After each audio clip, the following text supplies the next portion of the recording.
fantastic. Jesus, equal with God, has been given the same authority as God has, that all men should honor the Son, even as they honor the Father. He that honoreth not the Son, honoreth not the Father, which hath sent him. If you don't honor Jesus, you don't even honor God. And I could continue and give you even more scriptures. And you see, this is what Jesus said. And this is what the Bible claims. And sometimes I wonder, if I hear someone say, well, I believe in Jesus, and as a Muslim, I even believe more in Jesus than some Christians do. But you see, if you believe that Jesus was a prophet, and I quote from his prophecies, and you tell me that that is a lie, and you make jokes about what Jesus did and what he said, I don't believe that you believe in Jesus. Because if Jesus was a prophet, then what he said must be believed and trusted. And Jesus said, he has divine authority. He's equal with God. It was through Jesus everything came into being that has been created. And Jesus is God in the sense of having a perspective into the future. You should read what Jesus says about the future when he talks about our time, when the Jews are coming back to Israel, when a lot of conflicts are stirred up in the world, when there are famines and earthquakes, when the sun shall be darkened as it has been over Kuwait after the war and after what Saddam Hussein caused in Kuwait. This is exactly what Jesus spoke about, and all these terrible things will take place just before the return of Jesus, when he will again manifest his glory and he will give peace on this earth.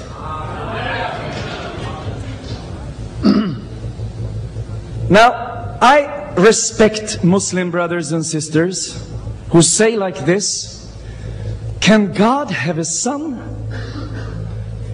How did he get a son? And we believe that God is one. And you believe in 2, maybe 3 gods. No, we don't. And you see, Jesus is not the Son of God in the way I am the Son of my Father. You must understand, if you are spiritual, that God is above our understanding and comprehension. God is greater than we are. Because the Bible says God is so great that we exist within his existence. You see, God is much greater than we even can think. And Jesus is a part of the wholeness of God.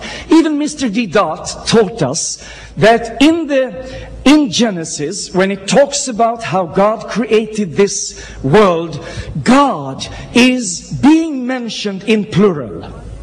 And that is fully right in the Bible when God talks about that, let us make man into our image. He talks about himself in plural. You see, God is not just a single individual that is limited to his throne. And I told this last night, and I must repeat it. If you pray unto God from a mosque in Mecca, or from a smaller house outside Stockholm, if you are a lady from Africa and you remember how you prayed when you were afraid of something that threatened you and you were about to run away and escape maybe to Scandinavia, you said, God, help me.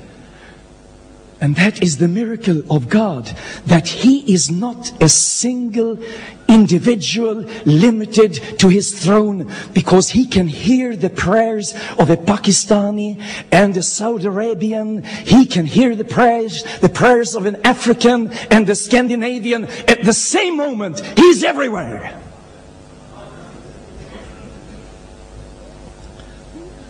You see, years back, all of us thought that reality was simple to understand.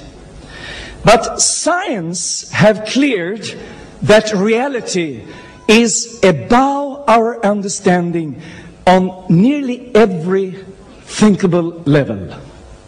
Talk about an atom. Many said an atom is the smallest part in creation. But microbiology has now discovered within one atom that people through hundreds of years thought that is the real singleness in universe, one atom. It can't even be divided. But then they discovered it can be divided. But now science, in microbiology, in atom physics, they have recognized that within one little atom there are millions of particles, like a universe just as big, and that it could be paralleled to whole universe with all the stars that are right there in that little atom of invisibility. But you see, God's creation is so great. Don't limit God. Don't limit God and think God is what I can understand and nothing about that. You understand? I hope you do.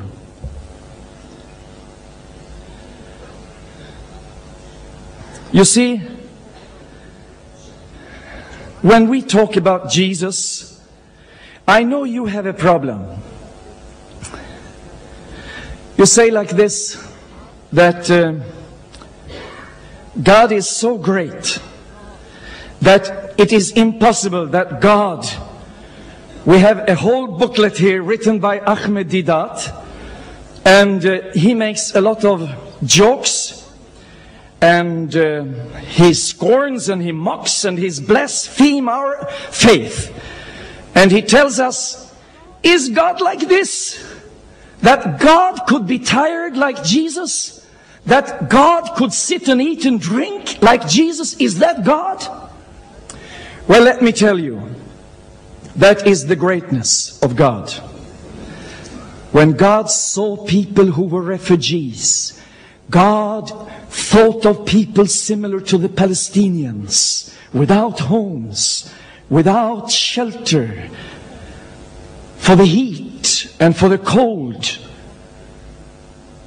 God wanted to fully understand humanity, and therefore God in His love decided to come down on our level in the deepest love and understanding.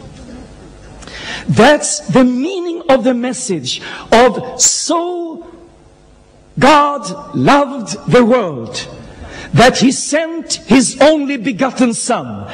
And the word begotten, it means He sent His only begotten Son, the Son who is what He has always been and will be forever. You have asked, what is the meaning of begotten? Well, that's the meaning. It's not something that happened in the womb of Mary. No, God gave something of Himself in order to come close to humanity. And because of Jesus, if you are tempted, God understands. If you have problems, God can understand, and because of Jesus, He has a greater love. But not only that, because Jesus came in order to represent us. Now that is the message of the Bible. You see, you have sin, you have guilt.